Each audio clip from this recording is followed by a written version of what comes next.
मुक्काम पोस्ट बोंबिलवाडी या much awaited सिनेमाचा ट्रेलर रिलीज झाला आहे। सिनेमाचे लेखन आणि दिग्दर्शन परेश मोकाशी आणि मधुगंधा कुलकर्णी यांनी केले आहे।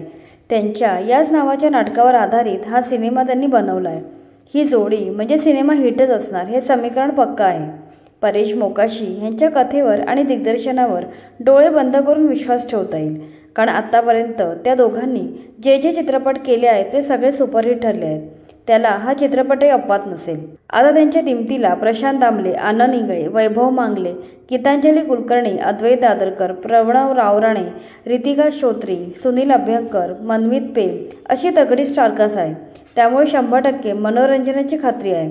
नुकत्याच रिलीज झालेल्या या चित्रपटाच्या ट्रेलरचा रिव्ह्यू आपण पाहूच। तत्पूर्वी सिनेमाची साधारण स्टोरी पाहूया। 1942 सालात घडणारी ही अतरंगी गोष्ट आहे। बोंबिलवाडीसारख्या छोट्या गावात विनोदी घटना घडत असतात आणि त्या दुसऱ्या जागतिक महायुद्धाशी निगडीत आहेत। अशी फार्सिकल कॉमेडी या चित्रपटात पाहायला मिळणार आहे। या जर्मनचा क्रूर शासक हिटलर आहे, जे पात्र प्रशांत दामले यांनी साकारले। इंग्लंडचे तत्कालीन पंतप्रधान विन्स्टन चर्चिल आहेत, हे पात्र आनंद इंगळे यांनी साकारले आहे। दुसरे महायुद्ध जोरदार सुरू आहे। हिटलर आणि चर्चिल एकमेकांच्या जीवावर उठले आहेत। जपानने अणुबॉम्ब बनवण्याचे सूत्र विकसित केले आहे। हाच अणुबॉम्ब मिळवण्यासाठी जपानला गेलेला हिटलर घरी परतत असताना चुकून बोंबिलवाडीत उतरतो आणि धमाल सुरू होते। असे काहीशी मजेशीर स्टोरी आपल्याला या चित्रपटात पाहायला मिळणार आहे।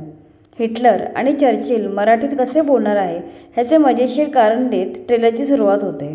हिटलर आपल्या सहकाऱ्यांना जपानला यायला सांगतो, पण सगळे विचित्र कारणे देत पळ काढतात। त्यामुळे खुद्द हिटलरला एकट्याने विमान उडवत जपानला जावे लागते।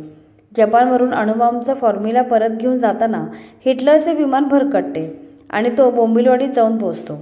स्टेशनवर वायरलेस ट्रान्समीटर वापरण्यासाठी तो तिथल्या पोलीस ठाण्यात जातो, पण तिथेच अडकतो आणि त्याची रवानगी एका ड्रामा कंपनीकडे होते। या ड्रामा कंपनीच्या प्रमुखाचे काम वैभव मांगले यांनी केले। मग हिटलरला लपवण्याच्या आरोपावरून त्यांना अटक होते। मग नाटक कंपनीचे कलाकार सगळे प्रॉब्लेम फेस करत नाटक पूर्ण करण्याचा प्रयत्न करतात। बोंबिलवाडी गावातील वेगवेगळ्या अतरंगी पात्रांची ओळख ट्रेलरद्वारे होते। गीतांजली कुलकर्णी, वैभव मांगले, प्रणव रावराणे, रितिका श्रोत्री, सुनील अभ्यंकर, मनमीत पेम असे अतरंगी गावकरी आपल्याला भेटतात। त्यात गावकऱ्यांच्या हाताला हिटलरचे पिस्तूल लागते, म्हणजे माकडाच्या हाती कोलीत लागल्याप्रमाणेच आहे। एकमेकांवर स्वैर गोळीबार केल्याचे आवाज ट्रेलरमध्ये येत राहतात।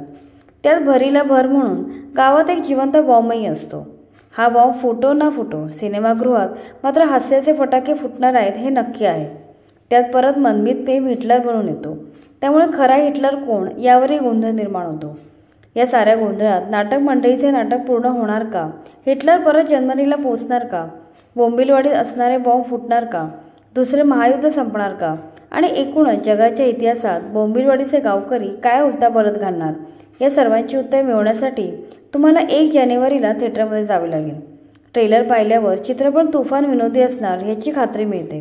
हा सिनेमा नाटकावर आधारित असला तरी परेश मोकाशी यांनी नाटक जसे तसे न उचलता त्यात काही परिणामकारक बदल केले। चित्रपट जास्त मोठ्या कॅनव्हासवर शूट करता येतो, त्यामुळे नाटकापेक्षा जास्त परिणामकारक ठरतो। त्यामुळे चित्रपट पाहताना आणखी मजा येणार आहे। अगोदरच विनोदी नाटक, त्यात परेश मोकाशी यांचं डायरेक्शन आणि प्रशांत दामले यांची प्रमुख भूमिका म्हणजे डेडली कॉम्बिनेशन आहे। त्यामुळे हा चित्रपट मस्ट वॉच आहे। त्यामुळे 1 जानेवारीला नवीन वर्षाची सुरुवात हसत हसत करायची असेल तर हा चित्रपट पाहायला नक्की जा। तुम्हाला या चित्रपटाचा ट्रेलर कसा वाटला ते कमेंटमध्ये नक्की सांगा। व्हिडिओ आवडला असेल तर लाईक करा आणि चॅनलला सबस्क्राईब करा।